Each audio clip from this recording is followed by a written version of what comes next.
Hello friends, ఎలా ఉన్నారు? బాగున్నారు అందరూ? ముఖ్యంగా నేను ఈ వీడియో చేయడం ఎందుకంటే ఇండియా పాకిస్తాన్ యుద్ధాలు జరుగుతున్నాయి. ఎంతోమంది జవాన్లు ప్రాణాలు వదులుకుంటున్నారు. ముఖ్యంగా మురళీ నాయక్ గారికి ఆత్మశాంతి కలగాలని కోరుకుంటున్నాను. చూడండి ఫ్రెండ్స్, నేను ప్రస్తుతం కువైట్లో ఉన్నాను. నాతో పాటు ఇండియా అమ్మాయి ఉంది. నేను నాకు చాలా బాధగా ఉంది. మన ఇండియా పాకిస్తాన్ యుద్ధం జరుగుతుంది, ఏమవుతుందో ఏమో అనేసి నేను బాధపడుతుంటే, అది తోటి ఇండియన్స్ ఏమంటుంది ఫ్రెండ్స్, మీతో నేను షేర్ చేసుకుంటాను. నాకు చాలా ఏడుపు వస్తుంది. పొద్దుటి నుంచి ఏడుస్తున్నాను.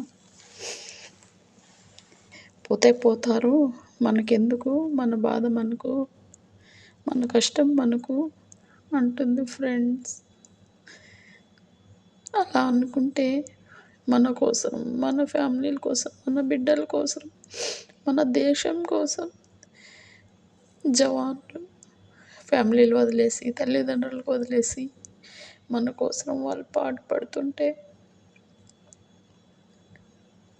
ప్రాణాలు సైతం లెక్క చేయకుండా వాళ్ళు కష్టపడుతుంటే అలా అనడం న్యాయమా ఫ్రెండ్స్? చెప్పండి ఫ్రెండ్స్ మీరు. నేను ఇంతవరకు ఎవరికి ఏమి అడగలేదు. నాకు పెద్దగా చదువు కూడా లేదు, చదువుకోలేదు. కానీ అమ్మాయి ఆ మాట అన్నప్పటి నుంచి నాకు జీర్ణించుకోలేకపోతున్నాను. ఒక ఇండియన్ అయిండు నేను బాధపడుతున్నాను, నేను ఏడుస్తున్నాను. ఆ అమ్మాయి ఓదార్చలా, లేకుంటే ఆ అమ్మాయి పని ఆ అమ్మాయి చేసుకోవాలా? అలా అంటుంది. అలా ఎంతవరకు న్యాయం ఫ్రెండ్స్? చెప్పండి మీరే. మీతో నేను షేర్ చేసుకుంటున్నాను. దయచేసి ఈ వీడియో లైక్ చేయండి, షేర్ చేయండి. అందరికీ వీలైతే ప్రోత్సహించండి, వీలైతే వాళ్ళ కోసం ప్రార్థన చేయండి. అంతేకాని ఇలా మాట్లాడకండి ఎవ్వరు, ప్లీజ్. మన దేశం భారతదేశం. I love my India. నేను చదువుకోలేదండి ఎక్కువ, కానీ మన దేశం అంటే నాకు చాలా గౌరవం అండి. ఈ వీడియో షేర్ చేయండి. ఎవ్వరు అలా తప్పుగా మాట్లాడకండి.